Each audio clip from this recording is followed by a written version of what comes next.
এই মেয়েটা কি কি আর বেগুন না, এই বেগুন সারাও উঠছে না। ও আচ্ছা। না, আমি প্রথম দেখলাম এই যে বেগুন ক্ষেতের এইভাবে পলিথিন দিয়ে মুড়াই দিয়েছে, কিন্তু বেগুনের চারাগুলি ছিদ্র করে দিয়েছে, সেটাকে উঠার জন্য সুযোগ দিছে, কিন্তু গাছ যাতে আর জাগিয়ে না উঠতারে এই জন্য হয়তো এটা ঢাকিয়ে দিছে। কিন্তু এটা তো বেশি দিন মনে হয় রাখা যাবে না, না? না, এটা বেগুন যতদিন থাকবে বহুত দিনই থাকবে না। এটা হুম।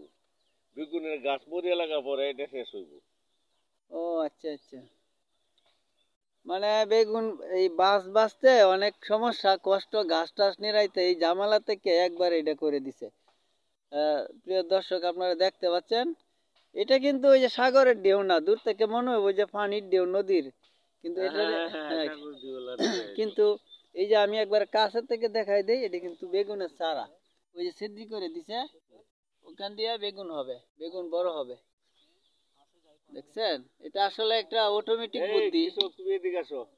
আসলে এটা অটোমেটিক বুদ্ধি, এই কৃষকের বুদ্ধিটা কাছে সবজি গান। মানুষের কাছে এটা আসানক একটা বিষয় হবে।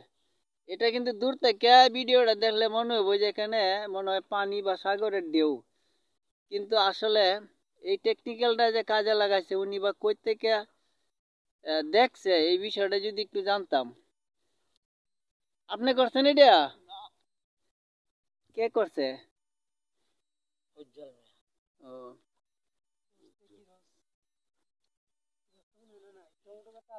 এটা তো আর নাই, এই সিস্টেমটা আর এই আশেপাশে কেউ করে নাই।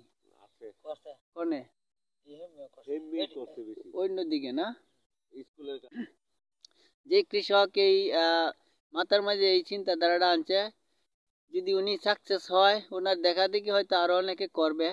দেখা যাক পরবর্তীতে এই বেগুন গাছগুলা বড় হলে কেমন ফল হয়, কোনো সাইড এফেক্ট পড়ে কিনা। আসলে খোলামেলার মতো হবে না, যত কিছুই করুক গাছ খোলামেলা থেকে বেশি হয়। বেশি হয়। হ্যাঁ, আচ্ছা, সেটা আমরা দেখবো, আর একবার আসবো বেগুন হলে। জায়গা হয় না, কিস্তায় হয় না, আচ্ছা, বৃষ্টি তো যায় না। যারা কৃষি কাজ করেন তারা এই ফর্মালিটি নিতে পারেন, এই জন্য ভিডিওটা করছি। সবার জন্যই এটা হয়তো ভালো হবে, যারা কুপোষিল করেন বিশেষ করিয়া। তাই ভিডিওটা করছি। আমাদের এটা কিন্তু আমাদের কিশোরগঞ্জের তারাইল থানা চরতাইলজাঙ্গা গ্রামের সামনে, এটা একেবারে আমার শ্বশুর বাড়ির সামনে বসা আছি। তো আপনারা ভালো থাকবেন।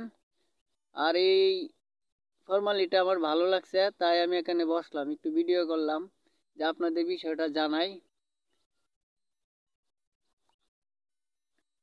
যারা কৃষি কাজ করে তারা নতুন নতুন কিছু তথ্য চায়, তাদের জন্য এটা অনেক ভালো হবে। আবারও দেখাচ্ছি, এটা কিন্তু ওই যে পলিথিন এর মুড়ানোর ফাঁকে ফাঁকে এই যে বেগুনের চারা আছে, এটা বড় হবে, তারপরে বেগুন হবে।